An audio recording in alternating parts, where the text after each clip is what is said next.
Hi friends, എല്ലാവർക്കും xylem teaching എക്സാംസിലേക്ക് സ്വാഗതം.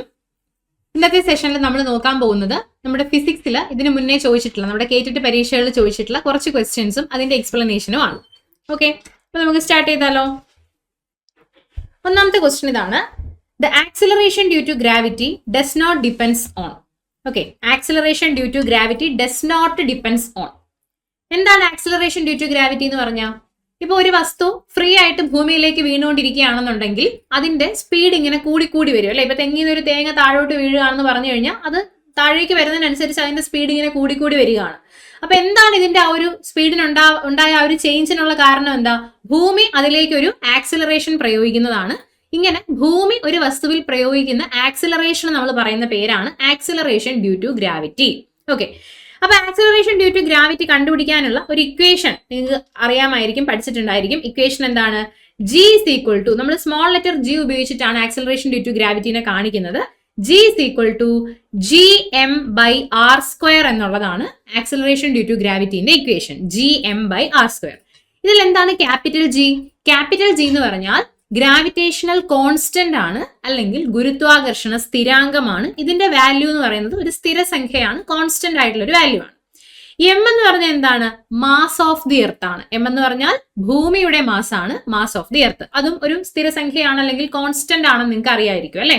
ഇനി എന്താണ് ആറ്? റേഡിയസ് ഓഫ് ദി എർത്ത്, അല്ലെങ്കിൽ ഭൂമിയുടെ ആരമാണ്. നമ്മുടെ ക്യാപിറ്റൽ ലെറ്റർ ആർ എന്ന് പറയുന്നത് ഭൂമിയുടെ ആരമാണ്. ഓക്കെ അല്ലേ? ശരി, അപ്പോൾ ഇത്രയും ചെയ്യുമ്പോഴാണ് നമുക്ക് ആക്സിലറേഷൻ ഡ്യൂ ടു ഗ്രാവിറ്റി അല്ലെങ്കിൽ ഭൂഗുരുത്വ ത്വരണം എന്ന് പറയുന്ന സംഗതി കിട്ടുക.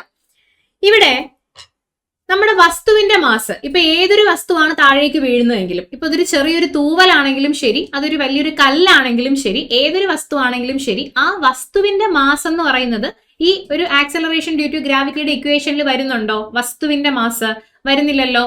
അപ്പൊ ഒരു ചെറിയ തൂവല് താഴോട്ട് വീണാലും ഒരു വലിയൊരു കല്ല് താഴോട്ട് വീണാലും ഒക്കെ അവിടെ ആ രണ്ട് വസ്തുക്കൾക്കും അനുഭവപ്പെടുന്ന ആക്സിലറേഷൻ ഡ്യൂ ടു ഗ്രാവിറ്റി എന്ന് പറയുന്നത് എന്തായിരിക്കും? സെയിം ആയിരിക്കും അവിടെ. അപ്പൊ നമ്മുടെ ക്വസ്റ്റ്യൻ ഇതാണ്: acceleration due to gravity does not depends on. എന്തിനെ ഡിപ്പെൻഡ് ചെയ്യുന്നില്ല എന്നാണ് ചോദിച്ചിരിക്കുന്നത്? മാസ് ഓഫ് ദ ബോഡി അല്ലെ. ബോഡിയുടെ മാസിനെ, ആ വസ്തുവിന്റെ മാസിനെ ഡിപ്പെൻഡ് ചെയ്യുന്നില്ല. മേളിലോട്ടുള്ള ഓപ്ഷൻസ് നോക്കിക്കേ. മാസ് ഓഫ് ദി എർത്ത് എന്നും റേഡിയസ് ഓഫ് ദി എർത്ത് എന്നും എഴുതിയിട്ടുണ്ട്. അതിനെ രണ്ടിനെയും ഡിപ്പെൻഡ് ചെയ്യുന്നുണ്ട്. മാസ് ഓഫ് ദ ബോഡീനെ മാത്രമാണ് എന്ത് ചെയ്യാത്തത്? ഡിപ്പെൻഡ് ചെയ്യാത്തത്. ഓക്കെ അല്ലേ? അത് ക്ലിയർ ആയി കിട്ടി എന്ന് വിചാരിക്കുന്നു. നെക്സ്റ്റ് ക്വസ്റ്റ്യനിലോട്ട് പോവാം. ഈ ജിയുടെ വാല്യൂ എന്ന് പറഞ്ഞാൽ 9.8 മീറ്റർ പെർ സെക്കൻഡ് സ്ക്വയർ ആണ് കേട്ടോ. ഏകദേശം ഈ ജിയുടെ വാല്യൂ എന്ന് പറയുന്നത് 9.8 മീറ്റർ പെർ സെക്കൻഡ് സ്ക്വയർ ആണ് ആക്സിലറേഷൻ ഡ്യൂ ടു ഗ്രാവിറ്റിയുടെ മൂല്യം എന്ന് പറയുന്നത്. Okay, next question. If F is the force of attraction between two bodies of masses m1 and m2. രണ്ട് വസ്തുക്കളുണ്ട്. m1 എന്ന് പറയുന്ന ഒരു വസ്തുവും m2 എന്ന് പറയുന്ന മറ്റൊരു വസ്തുവും ഉണ്ട്. ഈ വസ്തുക്കൾക്കിടയിലുള്ള ഫോഴ്സ് ഓഫ് അട്രാക്ഷൻ, ഇപ്പൊ എല്ലാ വസ്തുക്കളും പരസ്പരം ആകർഷിക്കുന്നുണ്ട്. യൂണിവേഴ്സൽ ലോ ഓഫ് ഗ്രാവിറ്റേഷൻ എന്ന് പറഞ്ഞിട്ടൊരു നിയമമുണ്ട്. ഈ ഭൂമിയിലുള്ള എല്ലാ വസ്തുക്കളും പരസ്പരം അട്രാക്ട് ചെയ്യുന്നുണ്ട്, അല്ലെങ്കിൽ ആകർഷിക്കുന്നുണ്ടെന്ന് പറയുന്ന ഒരു നിയമമാണ്. അപ്പൊ അത് പ്രകാരം m1 എന്നും m2 എന്നും മാസ് ഉള്ള രണ്ട് വസ്തുക്കൾ, ഈ വസ്തുക്കൾക്കിടയിലുള്ള ആകർഷണ ബലം എത്രയാണ്? F ആണ് ഈ വസ്തുക്കൾക്കിടയിലുള്ള ആകർഷണ ബലം. What about the force of attraction between the bodies of masses 2m1 and m2 kept at a distance of 4d? നോക്കിക്കോണേ, ഈ രണ്ട് വസ്തുക്കൾക്കിടയിലുള്ള ഡിസ്റ്റൻസ് d ആണെന്ന് നമ്മൾ എടുക്കുകയാണെങ്കിൽ, ഇത്രയും നമ്മൾ എടുത്തു കഴിഞ്ഞാൽ ഈ രണ്ട് വസ്തുക്കൾക്കിടയിലുള്ള ആകർഷണ ബലം കണ്ടുപിടിക്കാൻ ഒരു ഇക്വേഷൻ ഉണ്ട്. ആ ഇക്വേഷൻ ആണ് F is equal to G into m1 m2 divided by d square. m1 m2 divided by d square. അതിൽ ക്യാപിറ്റൽ ലെറ്റർ G നമ്മൾ ഓൾറെഡി പറഞ്ഞു കഴിഞ്ഞതാണ്. നമ്മുടെ ഗുരുത്വാകർഷണ സ്ഥിരാങ്കം അല്ലെങ്കിൽ ഗ്രാവിറ്റേഷണൽ കോൺസ്റ്റന്റ് ആണ് ക്യാപിറ്റൽ ലെറ്റർ G എന്ന് പറയുന്നത്. m1 എന്ന് പറഞ്ഞാൽ ഒന്നാമത്തെ വസ്തുവിന്റെ മാസ് ആണ്. m2 എന്ന് പറയുന്നത് രണ്ടാമത്തെ വസ്തുവിന്റെ മാസ് ആണ്. d എന്ന് പറഞ്ഞു കഴിഞ്ഞാൽ എന്താണ്? d എന്ന് പറഞ്ഞാൽ ആ രണ്ട് വസ്തുക്കൾക്കിടയിലുള്ള ദൂരമാണ് d എന്ന് പറയുന്നത്. ആ രണ്ട് വസ്തുക്കൾക്കിടയിലുള്ള ദൂരമാണ് എന്ത്? d എന്ന് പറയുന്നത്. ഓക്കെ, ശരി. അങ്ങനെയാണെങ്കിൽ നമ്മളടുത്ത് ചോദിച്ചിരിക്കുന്ന ക്വസ്റ്റ്യൻ ഇതാണ്: ഇപ്പം ഒരു വസ്തുവിന്റെ മാസ് 2m1 ആക്കി മറ്റൊരു വസ്തുവിന്റെ മാസ് m2 ആയിട്ട് തന്നെ ഇരിക്കും, നമ്മൾ മാറ്റമൊന്നും വരുത്തുന്നില്ല. പിന്നെ അവയ്ക്കിടയിലുള്ള ദൂരം നമ്മൾ 4d ആക്കി മാറ്റി എന്ന് പറയുന്നുണ്ട്. അങ്ങനെയായാൽ ആ ഗുരുത്വാകർഷണ ബലം എത്ര മടങ്ങായിട്ട് മാറും എന്നാണ് ചോദ്യം ചോദിച്ചിരിക്കുന്നത്. ഓക്കെ, നമുക്ക് നോക്കിയാലോ. അപ്പൊ ഇവിടെ തന്നിരിക്കുന്ന കാര്യങ്ങൾ നമ്മൾ ആദ്യം നോക്കുക. നമ്മൾ ആദ്യം m1 ആയിരുന്നു, m1 ഇപ്പൊ എത്രയായി? 2m1 ആയി അല്ലെ. m1 ഇപ്പൊ എത്രയായി? 2m1 ആയി.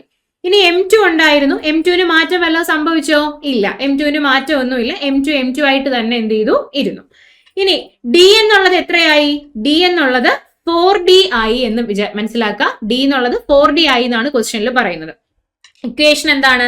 F is equal to G m1 m2 divided by d square എന്നുള്ളതാണ് നമ്മുടെ ഇക്വേഷൻ. ഈ ഇക്വേഷനിൽ നമ്മൾ ഈ പുതിയ കാര്യങ്ങളൊക്കെ എടുത്തു കൊടുക്കുക. F is equal to G into m1ന് പകരം 2m1 എന്ന് എഴുതാം, m2ന് പകരം മാറ്റമൊന്നുമില്ല, m2ന് പകരം m2 എന്ന് എഴുതാം, ഡിവൈഡഡ് ബൈ ഡിക്ക് പകരം നമ്മൾ ഇനി എന്താണ് കൊടുക്കേണ്ടത്? 4d ആണ് കൊടുക്കേണ്ടത് അല്ലെ. അപ്പൊ 4d ദ ഹോൾ സ്ക്വയർ എന്ന് വരും, 4d ദി ഹോൾ സ്ക്വയർ എന്ന് വരും. ഓക്കെ, ഇത്രയും ചെയ്ത് കഴിഞ്ഞാൽ നമുക്ക് ആ ഒരു താഴെ കിടക്കുന്ന ഡീനെ ഒന്ന് വികസിപ്പിച്ച് എഴുതാം. F is equal to G into 2m1 into m2 divided by 4ന്റെ സ്ക്വയർ എത്ര? 16 അല്ലേ, 16 d സ്ക്വയർ എന്ന് കിട്ടി. ഇത്രയും ചെയ്തു കഴിഞ്ഞാൽ ഈ മോഡലിൽ എങ്ങനെ ക്വസ്റ്റ്യൻ വന്നാലും ശരി തന്നെ, മാസ് ഇരട്ടിയാക്കിയെന്നോ പകുതിയാക്കിയെന്നോ, മാസ് എന്താണ് നമ്മുടെ ഡിസ്റ്റൻസ് പകുതിയാക്കി ഇരട്ടിയാക്കി എങ്ങനെ ക്വസ്റ്റ്യൻ ചോദിച്ചാലും ശരി തന്നെ നമ്മുടെ ഒറിജിനൽ ഇക്വേഷൻ എടുത്ത് ഒരു സൈഡിലേക്ക് മാറ്റി എഴുതുക. ഒറിജിനൽ ഇക്വേഷൻ എന്താണ്?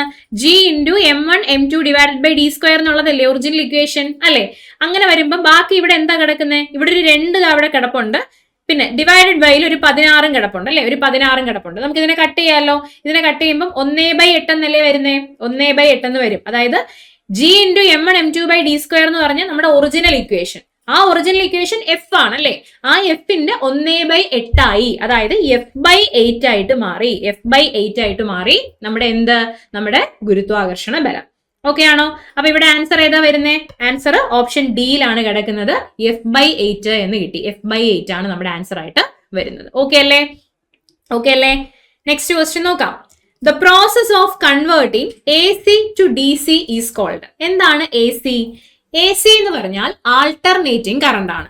അതായത് ഇപ്പൊ ഞാൻ ഇതാണ് നമ്മുടെ AC-യുടെ ഒരു ചിത്രം നമുക്ക് കാണിച്ച ഇങ്ങനെ ഇരിക്കും. അതായത് കണ്ടിന്യൂസ് ആയിട്ട് ഇങ്ങനെ ഡയറക്ഷൻ മാറിക്കൊണ്ടിരിക്കുകയല്ലേ, ഇതാണ് AC എന്ന് പറയുന്ന കറണ്ട്, ആൾട്ടർനേറ്റിംഗ് കറണ്ട്. ഓക്കെ, പ്രത്യാവർത്തി ധാരാ വൈദ്യുതി എന്നാണ് മലയാളം. പ്രത്യാവർത്തി ധാരാ വൈദ്യുതി. ഇവിടെ കണ്ടിന്യൂസ് ആയിട്ട് ഇങ്ങനെ ഡയറക്ഷൻ മാറിക്കൊണ്ടിരിക്കുകയാണ്. ഇങ്ങനെ ഒരു കറണ്ടിന്റെ ഡയറക്ഷൻ കണ്ടിന്യൂസ് ആയിട്ട് മാറിക്കൊണ്ടിരുന്നാൽ ആ കറണ്ടിനെയാണ് നമ്മൾ ആൾട്ടർനേറ്റിംഗ് കറണ്ട് അല്ലെങ്കിൽ പ്രത്യാവർത്തി ധാരാ വൈദ്യുതി എന്ന് പറയാം. ഓക്കെ, ഇനി എന്താണ് DC? DC ഇതാ ഇങ്ങനെ കാണിക്കാം. ഇത് നമ്മുടെ DC ആണ്. അല്ലെങ്കിൽ ഇതാ ഇങ്ങനെയും നമ്മൾ DC-യെ കാണിക്കാറുണ്ട്. 2 ഡിഫറെന്റ് സന്ദർഭങ്ങളിൽ ഉണ്ടാവുന്ന DC ആണിത്. അതിനെപ്പറ്റി വിശദമായിട്ടൊക്കെ നമ്മൾ ക്ലാസ്സുകളിൽ പഠിക്കും. ഓക്കെ, ഈ രണ്ടും DC ആണ്. ഇവിടെ ഈ 2 ഗ്രാഫിനകത്തും ഡയറക്ഷൻ മാറുന്നുണ്ടോ? ഇല്ല, ഡയറക്ഷൻ മാറുന്നില്ല. ഒരേ ഡയറക്ഷനിൽ തന്നെയാണ് കറണ്ട് ഒഴുകുന്നത് അല്ലെ. അപ്പൊ DC എന്ന് പറഞ്ഞാൽ ഡയറക്റ്റ് കറണ്ട് ആണ് അല്ലെങ്കിൽ നേർധാരാ വൈദ്യുതിയാണ്. DC എന്ന് പറഞ്ഞാൽ ഡയറക്റ്റ് കറണ്ട് ആണ് അല്ലെങ്കിൽ നേർധാരാ വൈദ്യുതിയാണ്. ഓക്കെ, അപ്പൊ the process of converting AC to DC is called. AC-നെ DC ആക്കി മാറ്റുന്ന ഫിനോമിനൻ അറിയപ്പെടുന്ന പേര് എന്തെന്നാണ് ചോദ്യം. ഏതാണെന്നറിയോ നിങ്ങൾക്ക്? റെക്ടിഫിക്കേഷൻ ആണ് കേട്ടോ. റെക്ടിഫിക്കേഷൻ. AC-യെ DC ആക്കി മാറ്റുന്നത് എന്താണ്? റെക്ടിഫിക്കേഷൻ ആണ്. ഇങ്ങനെ AC-നെ DC ആക്കി മാറ്റുന്ന ഈ റെക്ടിഫിക്കേഷന് വേണ്ടി നമ്മൾ ഉപയോഗിക്കുന്ന ആ ഒരു കമ്പോണന്റിനെ നമ്മൾ വിളിക്കുന്ന പേര് റെക്ടിഫയർ എന്നാണ്. എന്താണ് വിളിക്കുന്നത്? റെക്ടിഫയർ എന്ന് വിളിക്കും. റെക്ടിഫയർ. ഇനി റെക്ടിഫയർ ആയിട്ട് നാം യൂസ് ചെയ്യുന്നത് ഏതിനെയാണ് നമ്മൾ റെക്ടിഫയർ ആയിട്ട് യൂസ് ചെയ്യുന്നത്? എന്ത് ഘടകത്തിനെയാണ് നമ്മൾ റെക്ടിഫയർ ആയിട്ട് യൂസ് ചെയ്യുന്നതെന്ന് ചോദിച്ചാൽ ഡയോഡുകളെയാണ് നമ്മൾ റെക്ടിഫയറുകളായിട്ട് യൂസ് ചെയ്യുന്നത്. എന്തിനെയാണ് നമ്മൾ റെക്ടിഫയർ ആയിട്ട് യൂസ് ചെയ്യുന്നത്? ഡയോഡുകളെയാണ് നമ്മൾ റെക്ടിഫയറുകളായിട്ട് യൂസ് ചെയ്യുന്നത്. ഡയോഡ്സിനെയാണ് റെക്ടിഫയർ ആയിട്ട് യൂസ് ചെയ്യുന്നത്. ഓക്കെ, ക്ലിയർ ആണല്ലോ? നെക്സ്റ്റ് ക്വസ്റ്റ്യനിലോട്ട് പോവാം. Next question, what is the force responsible for the surface tension between the molecules on the surface of a liquid? Okay, ഇപ്പൊ നിങ്ങൾ നോക്കിക്കോളൂ. ഇതൊരു പാത്രത്തിൽ നമ്മൾ കുറച്ച് വെള്ളം എടുത്തു വെച്ചു. ഓക്കെ, നമ്മൾ അനക്കാതെ വെച്ചിരിക്കുകയാണ്. ഒരു ഗ്ലാസ്സിൽ കുറച്ച് വെള്ളം എടുത്തിട്ട് നമ്മൾ അനക്കാതെ വെച്ചിരിക്കുന്നു. വളരെ പതുക്കെ ആ ഒരു ഗ്ലാസ്സിലെ വെള്ളത്തിന്റെ പുറത്തേക്ക് ഞാനൊരു ബ്ലേഡ് വെച്ച് കഴിഞ്ഞാൽ അല്ലെങ്കിൽ ഒരു പേപ്പർ ക്ലിപ്പ് എടുത്ത് വെച്ച് കഴിഞ്ഞാൽ അത് മുങ്ങിപ്പോകാൻ സാധ്യതയുണ്ടോ? ഇല്ല. വളരെ പതുക്കെ ഞാൻ വെക്കുകയാണെന്നുണ്ടെങ്കിൽ ഇത് മുങ്ങിപ്പോവില്ല, അത് പൊങ്ങിക്കിടക്കത്തേ ഉള്ളൂ. അതിന്റെ കാരണം എന്താണ്?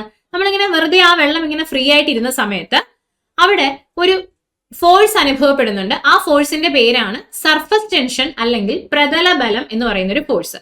ആ പ്രതലബലം ഉണ്ടാവാനുള്ള കാരണം എന്താണെന്നറിയോ? കാരണം എന്താന്ന് ചോദിച്ചാൽ ഈ വാട്ടറിന്റെ സർഫസിൽ ഇഷ്ടംപോലെ തന്മാത്രകൾ അല്ലെങ്കിൽ മോളിക്യൂൾസ് ഉണ്ടല്ലോ. മോളിക്യൂൾസ് ഉണ്ട്. ഈ മോളിക്യൂൾസ് എല്ലാം പരസ്പരം ഇങ്ങനെ ആകർഷിച്ച് അട്രാക്ട് ചെയ്തുകൊണ്ടിരിക്കുകയാണ്.